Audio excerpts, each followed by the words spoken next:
the GSMC Baseball Podcast, brought to you by the GSMC Sports Network. I'm your host, Sam Menzie, and we've got a show for you today. First topic we're going over is our power rankings for this Friday. We always do Friday power rankings here on the channel, so I was going to do that today, of course, and that'll be the first three segments. After that, we'll be going over the Rickwood game last night in Alabama, Giants for Cardinals, and what went on. And then after that, going over some news around the league. I haven't done that little segment in a while, but there was some pretty significant news yesterday that went over, but that wasn't big enough for a full segment by itself. So I just want to talk about them all together. So yeah, before we do all that, I'd like to ask you to please like and follow the show. We do get a number of questions from viewers, so to ensure that your question does get read on the air, please use the link, GSMCpodcast.net. It really does help the show and really does mean a lot, so thank you so much for that. And let's get into the show for today. All right, so as I said, we are going to be starting off with our first topic here, which is going to be about the power rankings for baseball. Obviously, I do this every Friday here, giving my thoughts on each team and what goes on there and what goes on with them. So yeah, let's start off with number one. So we're going to be doing in the first segment 1 to 9, then we'll be doing 10 to 20, and then 21 to 30. So yeah, we'll be going over that, and yeah, let's get into it.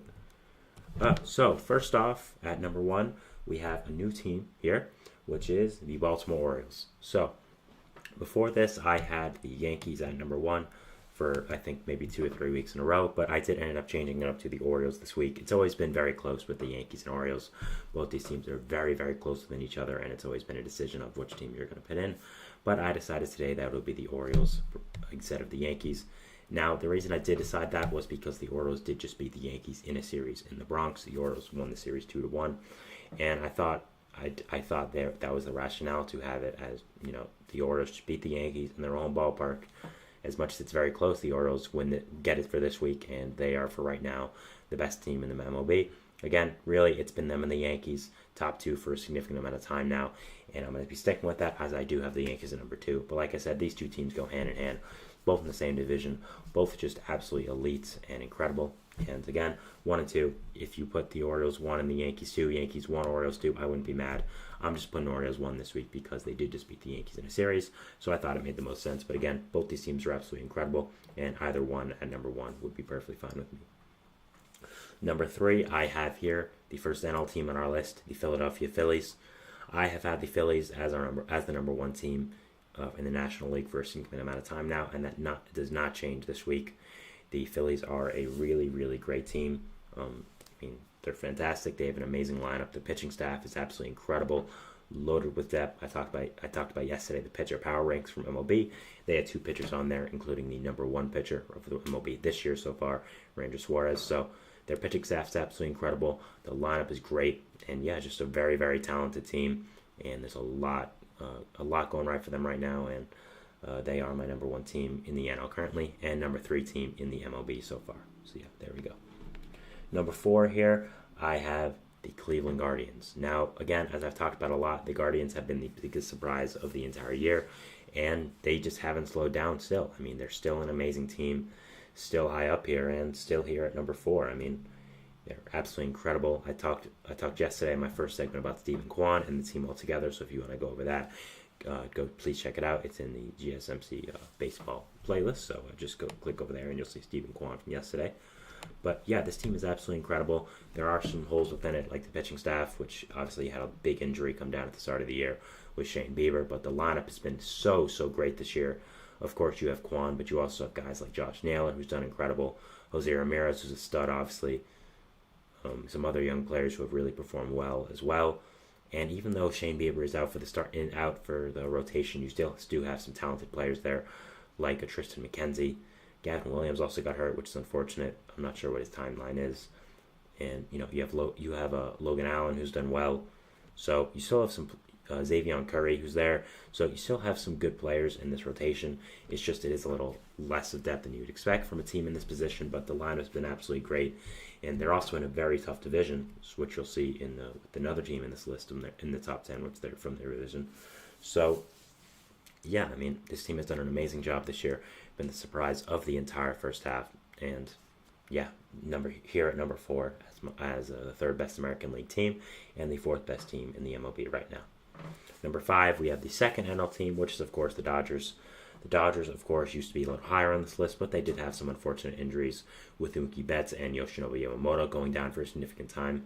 And even before that, I did have them a little lower on the list just because they weren't playing as well. They do have some holes in their lineup that I think people are kind of forgetting about and just don't want to really think about because it's the Dodgers. But their offense in the outfield hasn't been the greatest.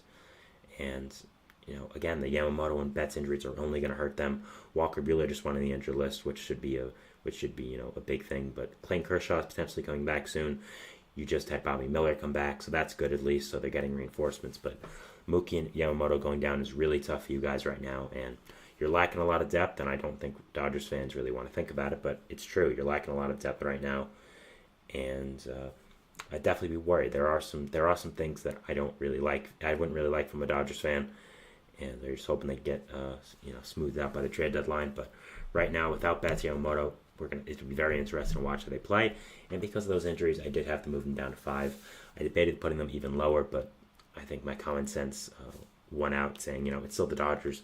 They still have Ohtani. They still have Freeman. They still have all these stars in the team. So 5 was the lowest I could put them here. Number 6, we have another AL Central team, the Kansas City Royals.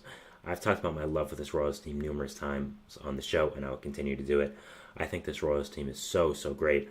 The pitching staff is absolutely incredible. Seth Lugo, Cole Reagans, Michael Wacha, Brady Singer. Great guys there. Lugo is right now, I'd say, high in Cy Young voting. And just, other than that, also the lineup has a lot of good pieces as well. Of course, you have Salvador Perez, who's had an amazing season. Bobby Witt Jr. as their franchise superstar. Some other younger guys who are starting to play better, like Vinny Pasquantino, Michael Garcia.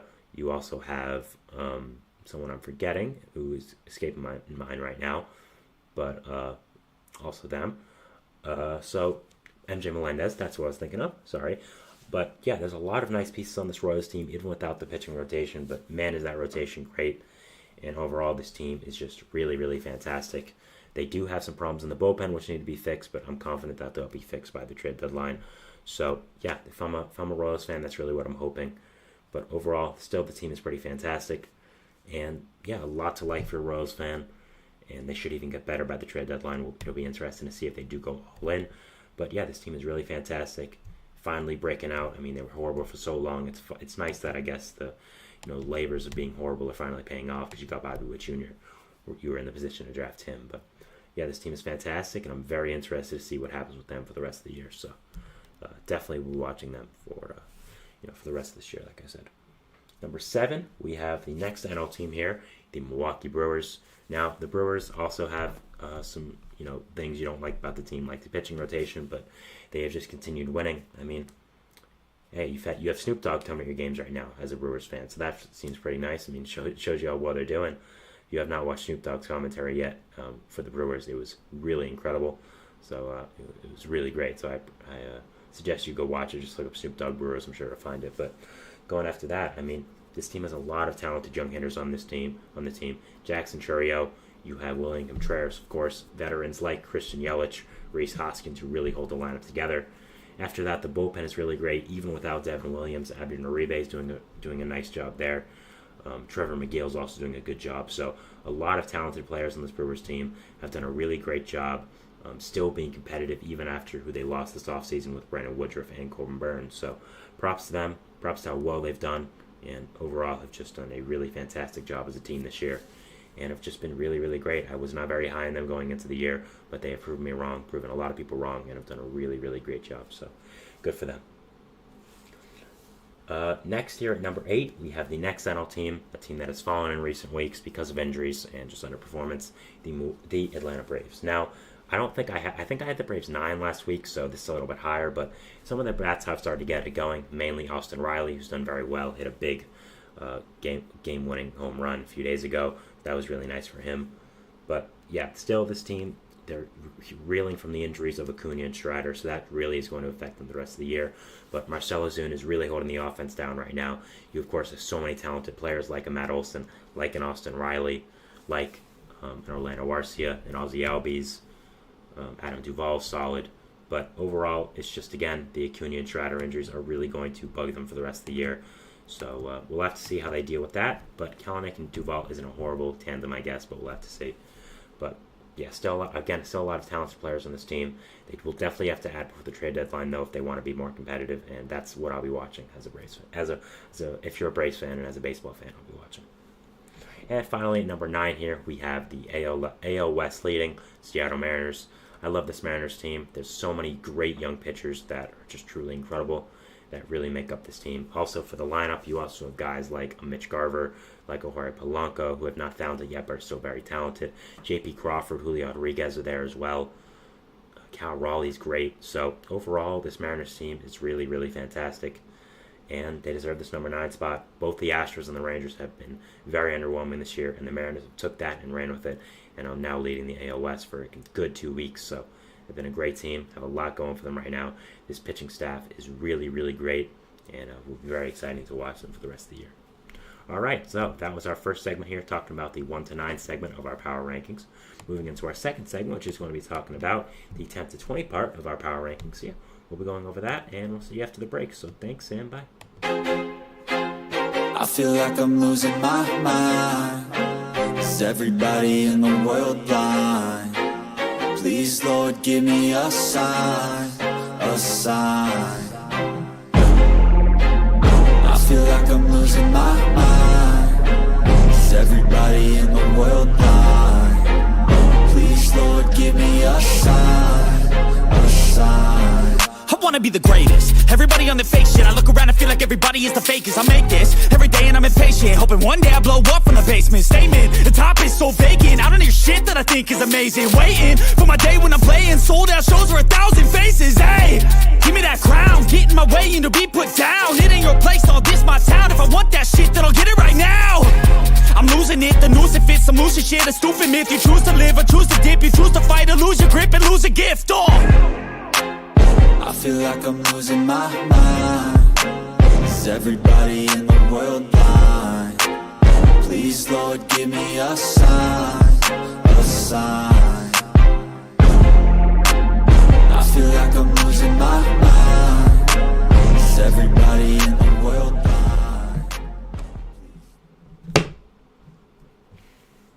And we're back here on the GSMC Baseball Podcast, bringing you our second segment, which is going to be talking about the 10 to 20 portions of our Friday Power Rankings. But before we do that, I'd like to ask you again to please like and follow the show. We do get a number of questions from viewers, so to ensure that your question does get read in the air, please use the link, gsmcpodcast.net. It really does help the show, and it really does mean a lot, so thank you so much for that. And let's get back into the show for today. All right, so as I did before, we did the number 1 to 9 portion of our power rankings, and now is really where it gets tricky here. The number 2 part, 10 to 20. Now, as I talked about yesterday on my show for the NL wildcard, there are so many teams bunched up this year, and even though it's mainly in the NL, it's in the AL as well. So all of these teams, 10 to 20, really are really, really good, I'd say, and I think could be anywhere on this list, even though their records might show they're below 500 or something. Their talent is still there, and a lot of choice that people may be questioning, but overall, I think overall, just so many good teams in baseball this year. Good, not great teams, which is why I think everyone's kind of bundled up. So we'll be going over it. So yeah, let's get into it. Number 10 here, I have from the AL Central, the Minnesota Twins. I think this Twins team is really, really great. I talked yesterday about Royce Lewis and his breakout start to the season and how big of a part he is going to play in the Twins season, which I still agree with. I think this Twins team has a lot of great young players, and I think it's pretty underrated, honestly, how many good young players they have, and people don't really talk about them. So I think that really helps. The pitching staff, even after letting so many guys walk in the offseason, is very talented with guys like not like Sonny Gray, with guys like a Pablo Lopez, a Simeon Woods Richardson, a Chris Paddock, a Louis Varland, a Bailey Ober. There's a lot of talented pitchers there. The lineup, of course, has great players like Royce Lewis, like Carlos Correa, like Byron Buxton. So a lot of talent here on this Twins team. I expected them to win the AL Central this year. I don't think that's going to happen now because of how well the Guardians and Royals have played, but I still like this Twins team a lot, and I still think there's a ton of talent here, and I'm very excited to watch them for the rest of the year. So, if I'm a Twins fan, I'd definitely be excited. Number 11 here, I have another one of the biggest surprises in the MLB this year, the Boston Red Sox. Now, the Red Sox were a team that I think a lot of people, including myself, expected to be insanely mediocre for the rest of the year. Not for the rest of the year, for the year. And they have not been. They've been a pretty solid team. Just won a series against the Yankees in Boston, which was a really, really great job by them, and have a lot of talented players in their team. The pitching staff has been very, very impressive this year, thanks to renaissances from guys like Nick Pivetta, Tanner Houck. The offense, of course, has a ton of talent on it with a guy like Rafael Devers. You also have guys like Tyler O'Neill who have played really well. Connor Wong's had a really nice season playing catcher for the Red Sox. So, yeah, this team has done a really good job overseeing expectations. Right now we're in the thick of it in the wild card race of the AL, only one game out, 40-35 right now, 5 above 500. So I've done a really fantastic job in that regard. I've had a lot of breakout players, and I've done a really, really great job for this team. So yeah, if I'm a Red Sox fan, I'd be very excited where the team's going this year, and there's a lot to like here. Number 12 here, we have from the National League West, the Arizona Diamondbacks. Diamondbacks' record isn't the greatest, but I love this team, and I think that they are going to eventually get it going. They've gotten hit hard by injuries, maybe one of the biggest injury ambushes in the entire league. You're going to have Zach Gallen coming back soon, Merrill Kelly, Eduardo Rodriguez. That's really going to help out your rotation. Also, Jordan Montgomery, I think, will get it going eventually. The lineup is incredibly talented already with guys like Gabby Moreno, Christian Walker, Ketel Marte, not Geraldo Perdomo, he's hurt. Blaze Alexander's a nice young player who's filling in for the struggling Eugenio Suarez. Of course, you have Alec Thomas, Corbin Carroll, who's going to get it going eventually, I hope. So, a lot to like for the Diamondbacks team. Still a good bullpen. Hull Sewald move was really nice last year. So, a ton of talent on the reigning NL champions. They haven't really lived up to the standards this year with their record, but they're right in the thick of it right now with the wild card, and are very, very talented. And there's a lot of teams together with the NL, but as I said yesterday, I picked them to be my 5 seed when it's all said and done. I think they will be, and I really like this team, and I think there's a ton of talent, and I was very high on them going into the year, and still am, even with all the injuries and with the underperformance. I still believe in them. Number 13 is where people may start to say, okay, you're getting a little crazy, and it is the New York Mets. The Mets, I think, are coming off 10 spots from the last 2 weeks, and they deserve it. I mean, right now they're on a 6-1 streak. It's about to be 7-1, considering it is 11-1 Mets in the 5th inning against the Cubs right now. They're playing as I speak on stream. Have put up 7 runs in 3 innings against Shota Imanaga. Have raised his ERA a full run from 1.96 to 2.96. Have done absolutely incredible in this run. Ever since Grimace threw out the first pitch, they've been absolutely incredible. And yeah, the team is just clicking on all cylinders. I predicted them to be the 6th seed yesterday in the wild card for the NL. That's why I have them here at number 13. I think they're a really talented team. Have so many good players on this team. And once everyone puts it together, like they are right now, I think they're a very, very dangerous team, and it's going to be very exciting to watch them and see what does happen for the rest of the year. But I'm excited to see where more of the streak goes. A big series this weekend versus the Cubs. Big for the NL wildcard, starting off very well, right? Very nice right now for them. Again, winning to 11-1 in the 4th inning. It is on right now as I speak on stream. So, but yeah, overall, very exciting time to be a Mets fan right now. They've done a really great job, and overall has been very, very exciting. Number 14, we have another NL team, a team that I was very much contemplating making the wild card yesterday, but I did have the Mets and Diamondbacks over them. That is the NL West San Diego Padres. I think this Padres team is really great. I really like the pitching core you have on this team. Of course, you have guys like Dylan Cease there. You have Joe Musgrove and Yu Darvish whenever they get healthy. That'll be good. Michael King's been okay. Matt Waldron's been a solid number 5. Johnny Brito's been better as of recently, and the lineup as well. I think the Luis Arias move is really, really fantastic. Really has set up the lineup in a way that we haven't seen the Padres before. It's been just a great fit there. Of course, so many other talented players like Jake Cronenworth, who had a big walk-off home run yesterday for the team. You, of course, have Manny, Fernando Tatis, Jerickson Profar, Jackson Merrill, who I did a segment on a few days ago. So, overall, this Padres team has a lot of talent. Very much like it. I think it's a really, really good team. And yeah, have them here at number 14. Number 15 is the AL East Tampa Bay Rays. I think this Rays team is very solid. It's just a matter of they have too many injuries for this year. Shane McClanahan, Jeffrey Springs, guys who are going to be out for a significant amount of time, probably won't come back this year. Really hurts. So I just think they had too many injuries to compete this year, but have done well recently. And some of their guys haven't even played up to their full standards, like Randy Arozarena, like Isaac Paredes. So yeah, there's still a lot to like on this Rays team. It's just too many underperformance and too many injuries, but still like them. I still think they're a solid team. Just couldn't put them any higher than 15, and even 15 may be stretching it, but I do like them, and I still think there's a lot of talent here. Number 16 here, I have the defending world champion AL West Texas Rangers.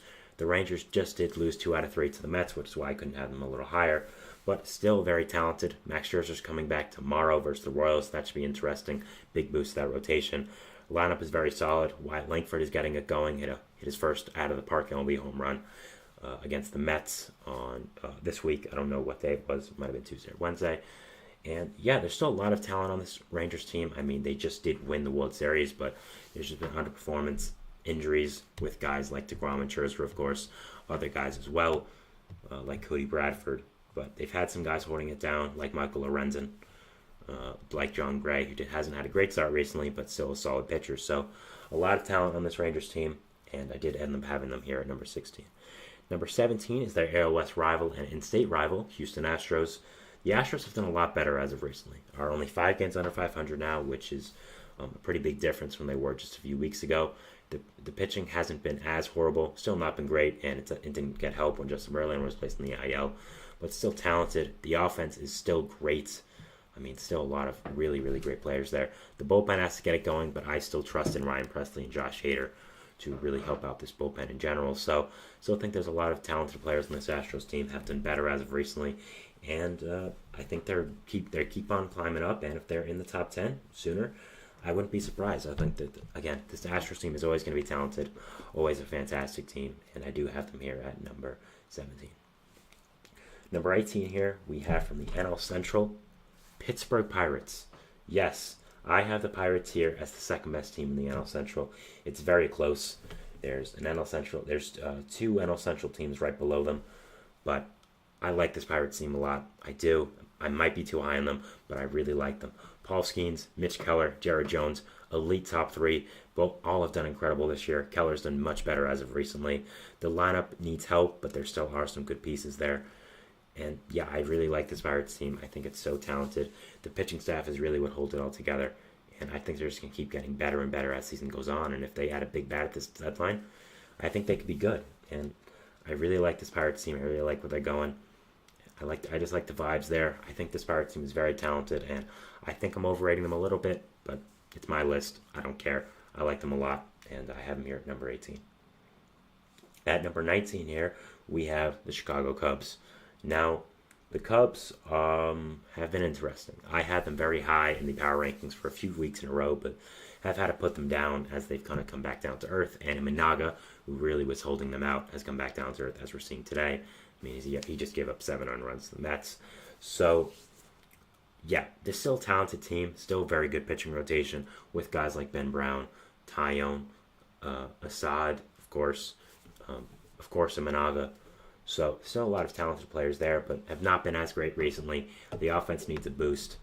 And, yeah, still a talented team, still a lot of good players, but definitely need a little bit of a boost right now. And with Minaga getting roughed up a little bit today, be interesting to see where they go from here, and it'll be very interesting to watch the Cubs for the rest of the year. Next, at number 20, we have the Toronto Blue Jays. I debated putting the Blue Jays here, but I decided in the end I had to because they just have too much talent.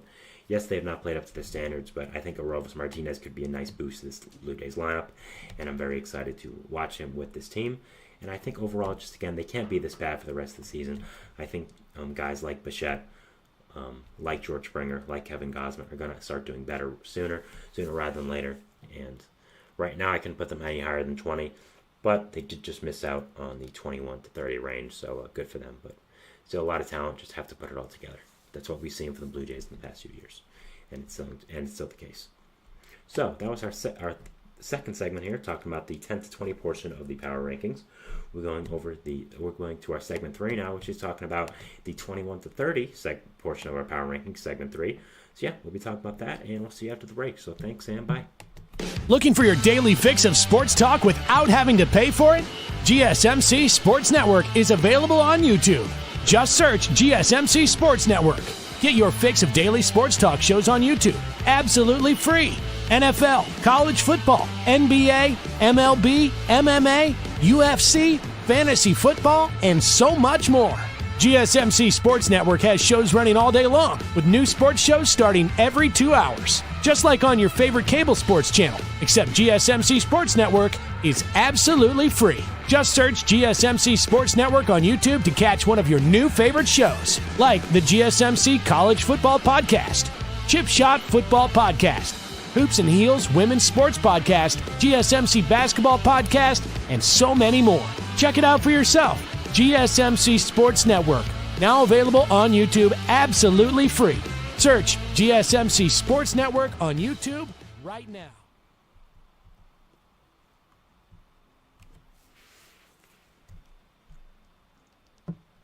Welcome back to the GSMC Baseball Podcast, brought to you by the GSMC Sports Network.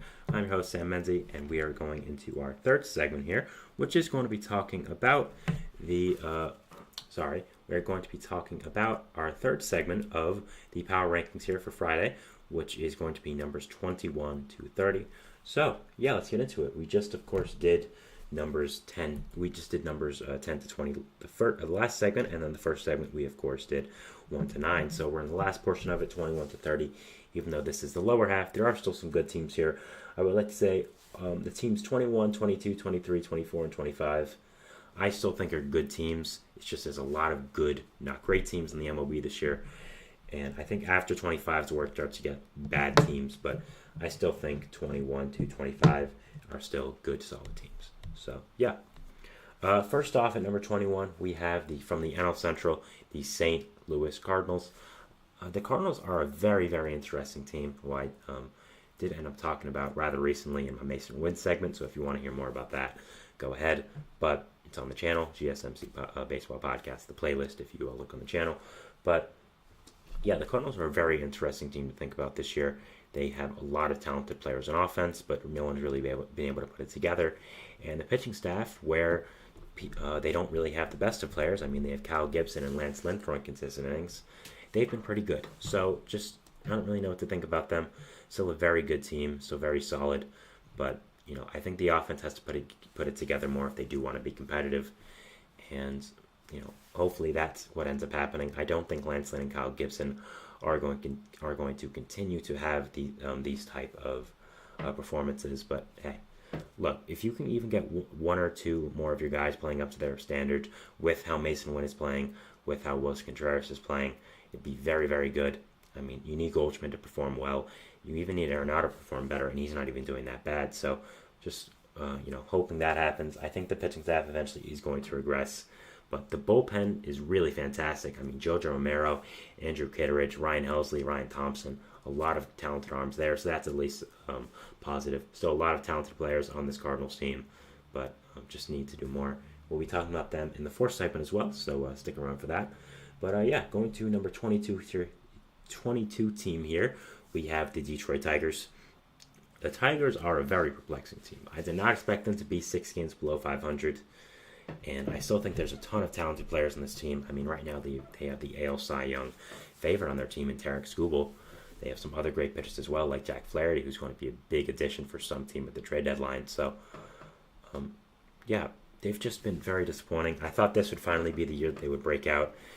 I like the moves they made in the offseason with Mark Canha, Jack Flaherty, Kenta Maeda. I thought they were good moves, but really it's just been their own players not performing well. Spencer Torkelson, Parker Meadows have done pretty bad, both of them this year. Colt Keith has not done great either. Riley Green's been a monster, but other than that, they've not performed well. So I think if those guys really performed up to their standards, they would have been much, much better. But unfortunately for them, they didn't, and the Tigers now are stuck in kind of just purgatory, and will probably end up selling at the deadline again. And have them here at number 22. Still a very talented team. They could potentially pick it up before the trade deadline, but you only got a month, and they haven't been that great. Number 23, I have a big surprising team, the Washington Nationals. Now, I debated having them higher, but I thought that they just didn't have the talent for it, which is still true. I really like this pitching staff, which I did not expect to say at the start of the season. I think there are a lot of good, talented young pitchers here. Guys like a Jake Irvin, like a Mitchell Parker, Josiah Gray, even though he's hurt, is talented as well. So overall, I think that this Nationals team is very talented with the arms. And once the guys in your system come up, like a James Wood, like a Robert Hassel, like a Dylan Cruz. It should be very, very exciting for you. But right now, you even have some good players on the roster as well, like C.J. Abrams, who's done really fantastic. So a lot of talented players in this national team. It's just about staying the course of your organization. Once your prospects come up, you'll be much, much better. And if I'm a Nationals fan, I'm definitely very excited about the future of this team and very excited to see what is going to happen with them and what the future looks like with all these great players coming up through the farm system. At number 24, I have from the NL Central, the Cincinnati Reds. Now, the Reds are a team that I've said a few times in the show, it's just kind of not their year. I think there's so many talented players in this team. I really love what they have going for them, but just with all the injuries that have happened, it's really not their year. Next year, they're going to be great. I say that a lot, but I really believe with them. You know, you had Noelvi Marte get suspended for PEDs. You had Matt McClain get a real big injury at the start of the year, and he's out for most of the year. And, you know, unfortunately, I think those two things really put a dagger in you. You had to have some backups come in. And then after some of the people in the pitching staff got hurt, like Frankie Montas, like Nick Lodolo, like Hunter Green, it really just killed you. And again, I still think there's a lot of talented players in this Reds team. I think they're going to be really, really great. I still think Elly De La Cruz is a stud. But just unfortunately with all the injuries, it's just not your year. And hopefully you're looking at next year now as the year to really go all in. And if I'm a Reds fan, I'd be very, very excited about that. And I think that would be the year for you guys to do that. Number 25 here, I have the San Francisco Giants. Now, the Giants have so much talent. Just underperformance has really, really killed them this year. Jung-Hoo Lee out for the rest of the year. Jorge Soler been a big disappointment as that big power hitting bat as a DH really has not performed well. Blake Snell, of course, has been a disappointment. Robbie Ray and Alex Carver not back yet. Offense, really, other than Patrick Bailey, is not that great. So, there's still a lot of talent here, and I wouldn't be surprised they end up making the playoffs. But just right now, with the underperformance that's going on, I really cannot have them high. And like I said, 25 is really the end of the teams that I think are good. So I still think the Giants are good, but they're the last part of the good teams, quote unquote, for me. But yeah, obviously the greatest player in their franchise history did pass away a few days ago, Willie Mays, of course. So maybe that'll light a fire under them, and maybe do it for Willie, which would be great. But I just don't know how this team is going to perform for the rest of the year. Again, so many talented players. It's just they have really not lived up to expectations so far. Next, at number 26, this is the start of the teams that are bad, in my opinion. The team at 26, the Los Angeles Angels of Anaheim, I'll just say it now, I think are bad, but I think after them at number 27, I think everyone else is a new level of bad. So 26 and 27 are bad, but again, I think after that, it's a new level of bad. So the Angels here, they're bad. Mike Trout's off for the year. Shohei Ohtani is not here anymore. Anthony Rendon's a disaster, and I don't know what to say anymore.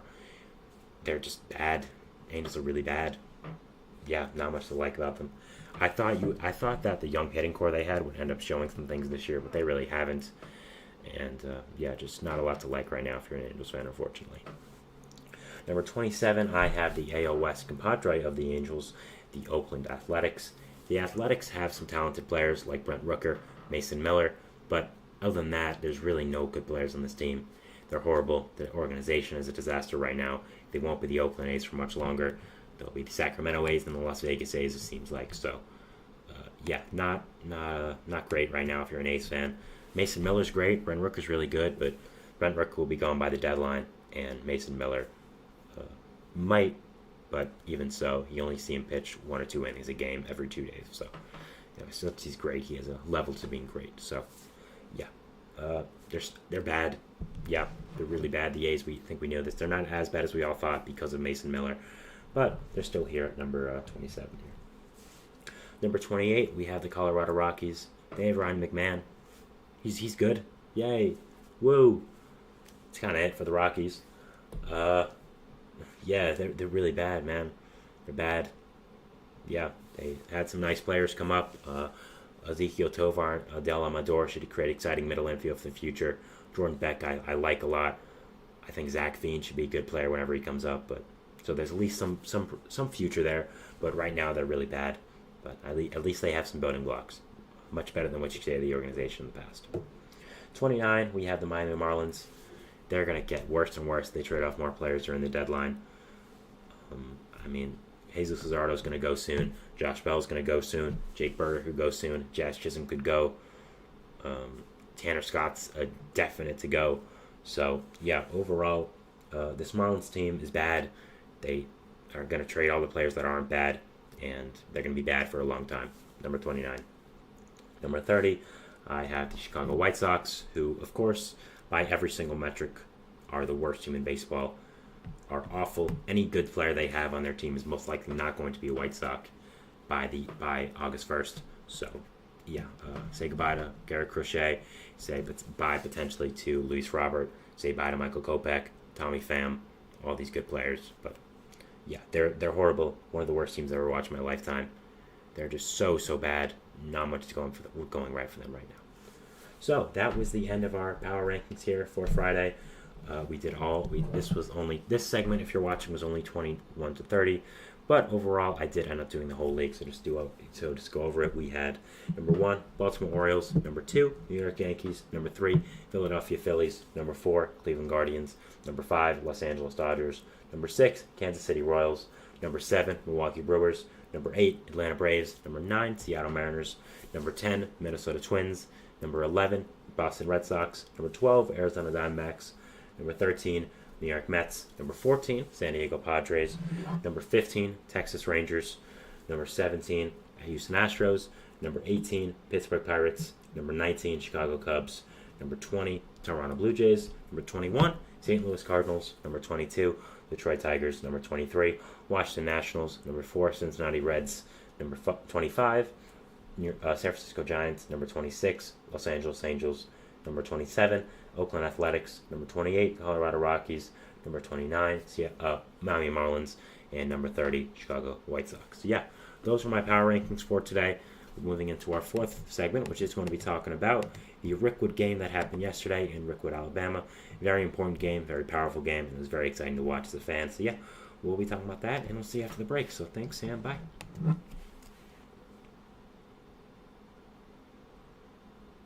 For the best and latest podcasts available anywhere, go to the podcast app on your cell phone and type in GSMC to access free content-rich podcasts on health and wellness, book reviews, sports, entertainment, relationships, social media, movies, technology, finance, and even weird news. Subscribe and download the GSMC Podcast Network's family of shows, available everywhere podcasts are found.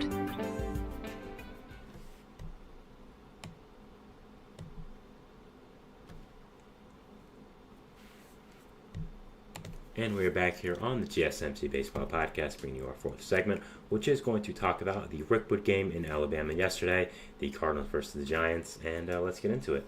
So, of course, this was a game that was happening in Rickwood, Alabama, in Rickwood Field, one of the most famous fields in baseball history. A lot of famous baseball players played here. A lot of Negro Leagues players played here, and really it was just to honor how far baseball has come. Just the legacy of baseball. A lot has happened with the Negro Leagues this year, of course. Official integration of their statistics into MLB record books, which had legends like Josh Gibson being fully accounted for how great they were. And yeah, just was a very, very exciting year for the Negro Leagues in MLB.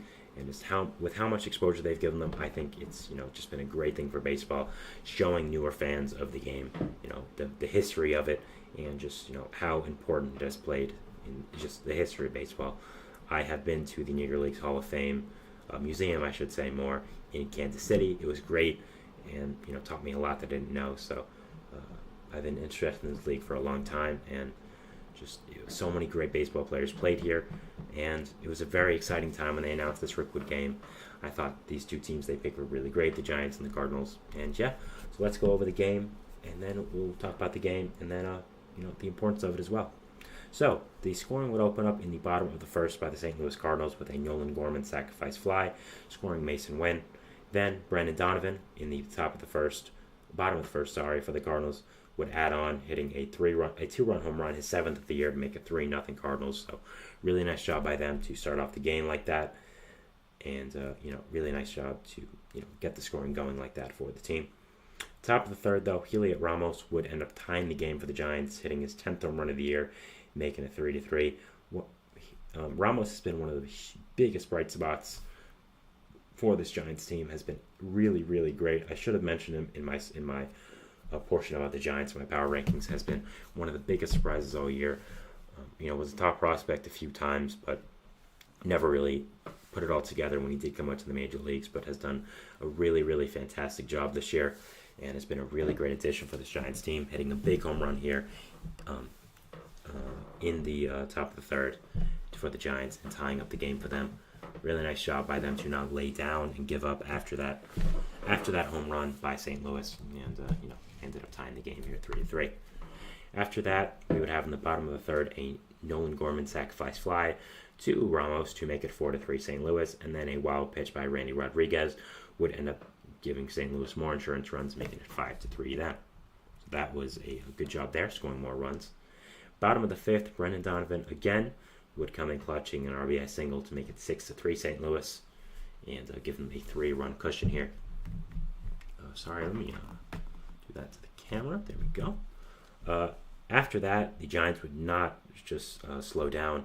In the top of the sixth, a Wilmer Flores RBI single would score Matt Chapman to make it 6-4 St. Louis, and then a Nick Ahmed sacrifice fly would make it 6-5. So Giants would get within 1 run of taking the lead, but would not end up taking advantage, as in the top of the ninth, they would have, after a leadoff walk and then a 2-out single, men on first and third with Matt Chapman up, men on first and second with Matt Chapman up, he would end up striking out swinging from closer Ryan Helsley from the Cardinals, and the Cardinals would end up winning the game 6-5. So a really, really important win for this Cardinals team, not just because of the venue they played, which of course adds into it, but an important game for the NL wildcard. Both these teams are very much in consideration for it right now, very much a part of those teams that are grouped together, and an important win for the Cardinals here, and be very interested to watch the rest of the series. But yeah, really nice job to win this emotional game by the Cardinals again.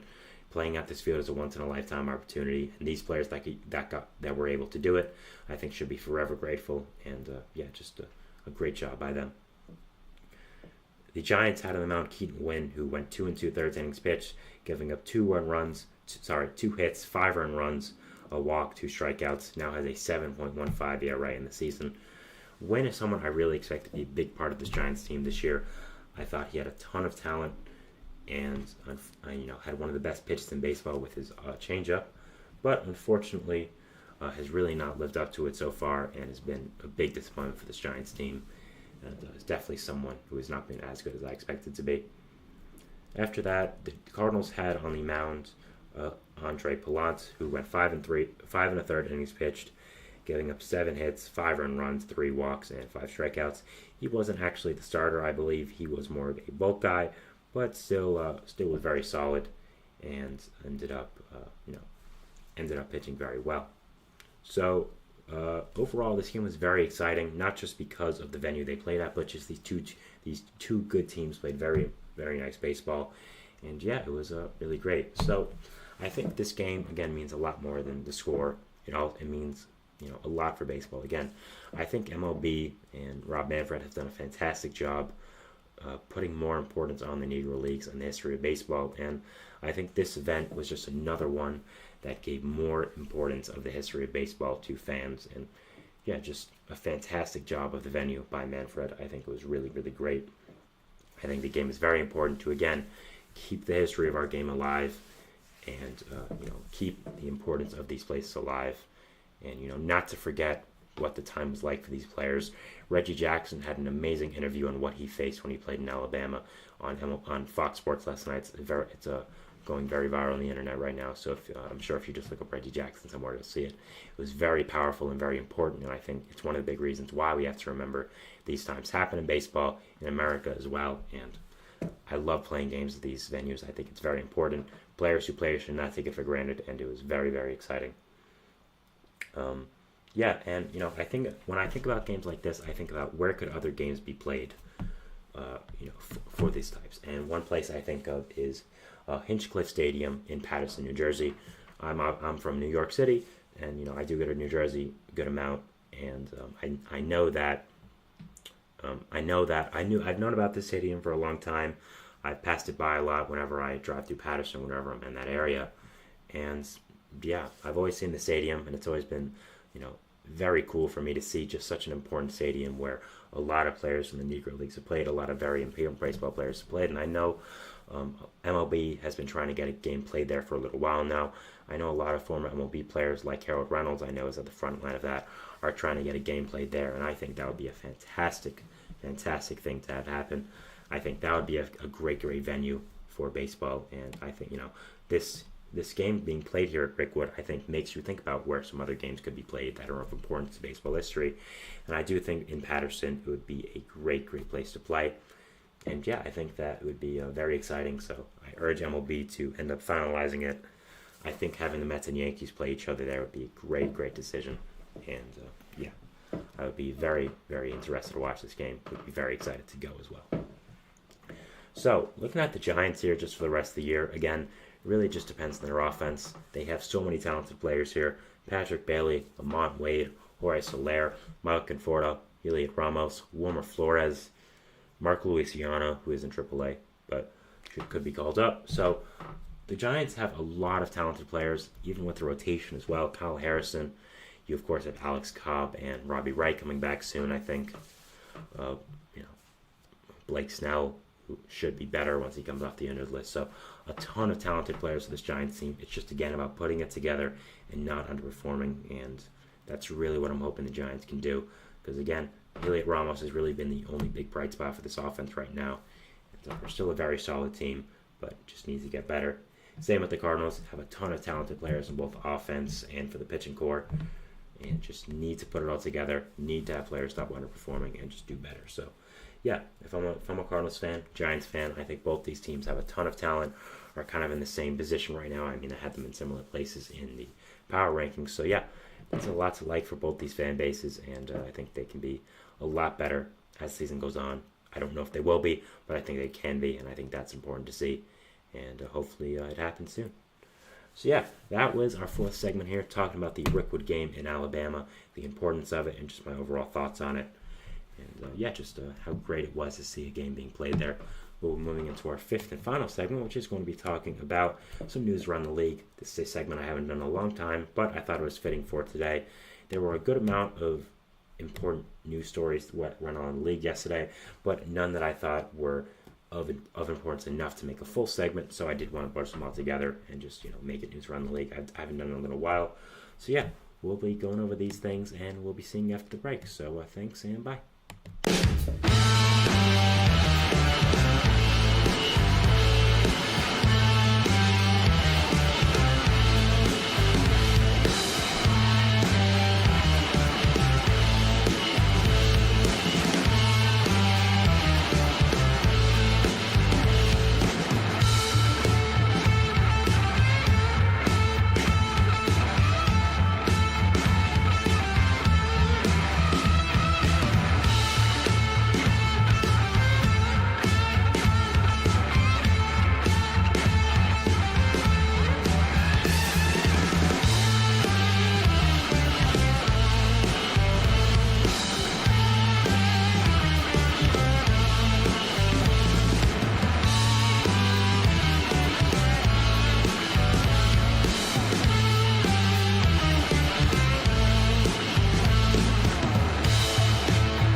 And we're back here on the GSMC Baseball Podcast, bringing you our fifth and final segment, which is when we'll be doing a little bit of news around the league, just some news stories that I thought were important to talk about, but not enough to talk about to be a full segment.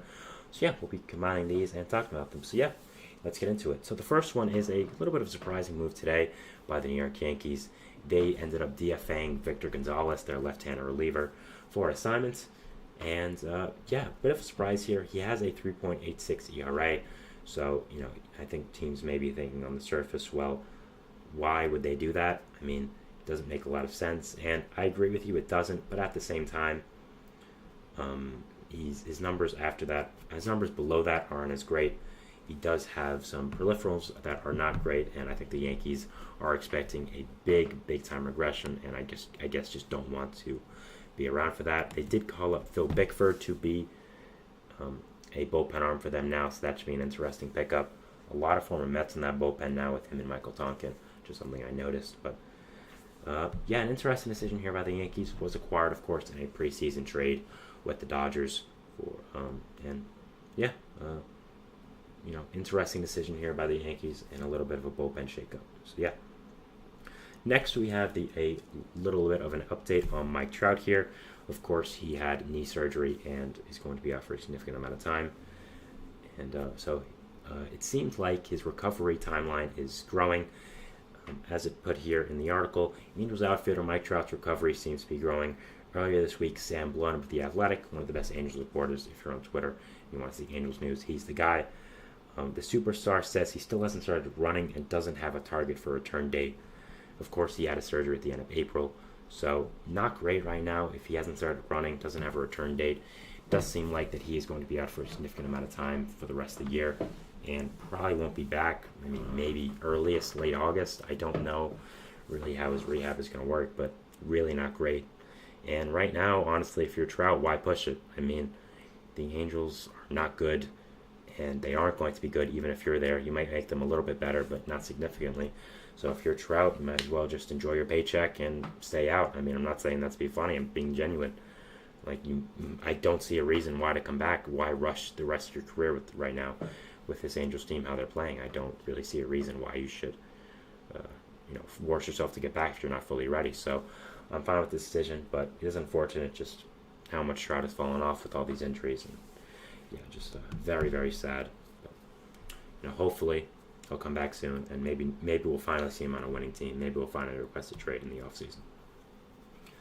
Next, we had a little bit of surprising news, I'd say. Andrew McCutchen has said that he does not want to stop playing and that 2024 is not going to be his last year. Now, this is an interesting decision as McCutchen is getting a little older, and we kind of figured maybe this would be his last year, but again, he said he doesn't plan on stopping.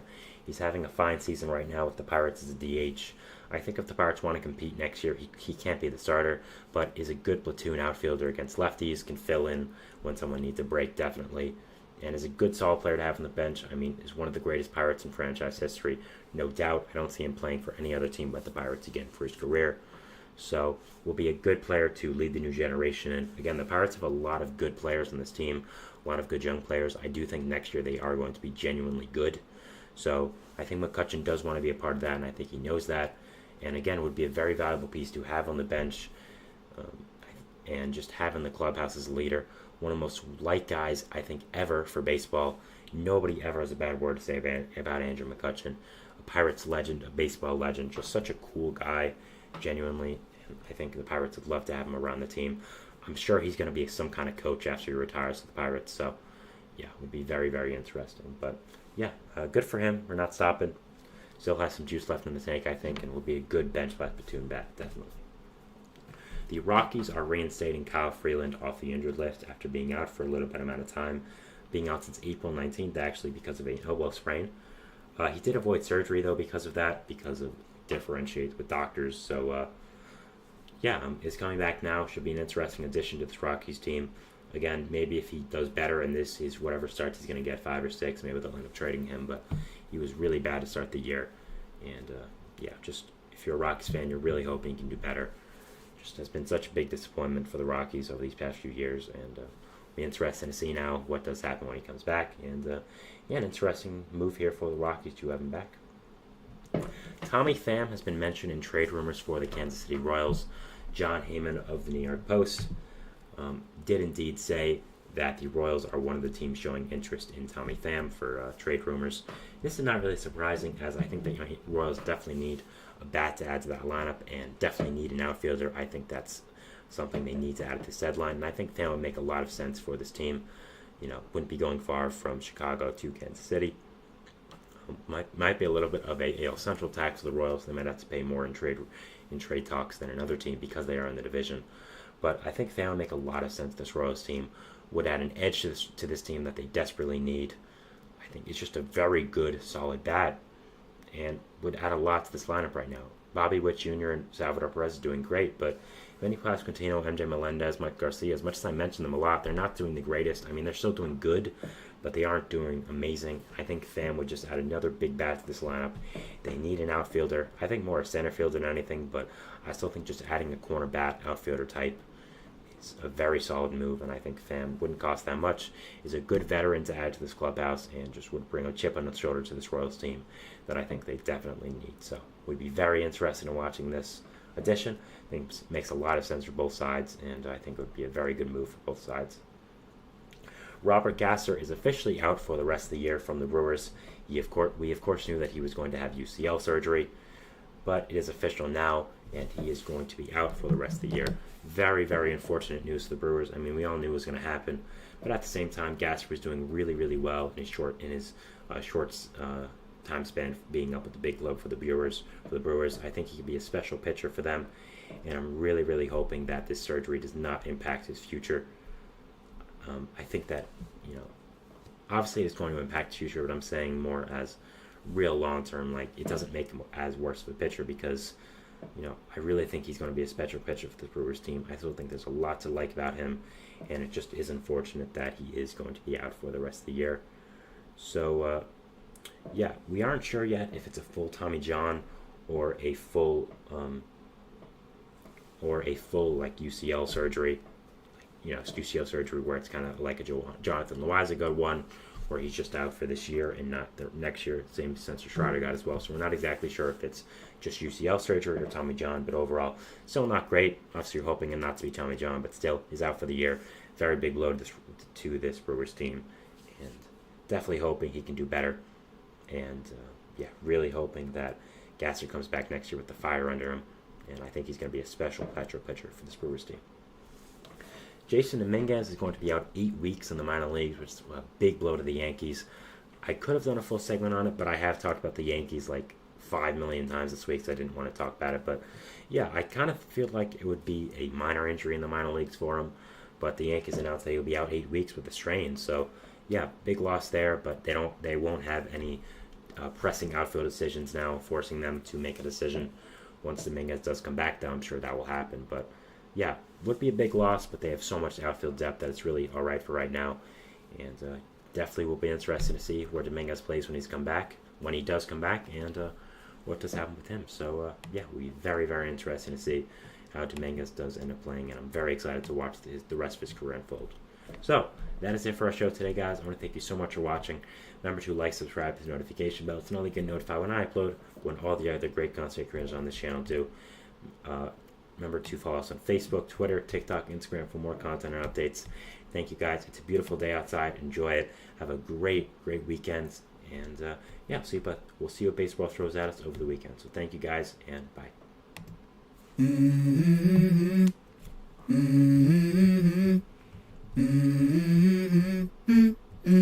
Let's go. I wake up to a little bit of drool on my pillow, feel like it's gonna be a bad day. Yeah, I'm tired of shit, and the coffee ain't hit yet, damn, ain't that great.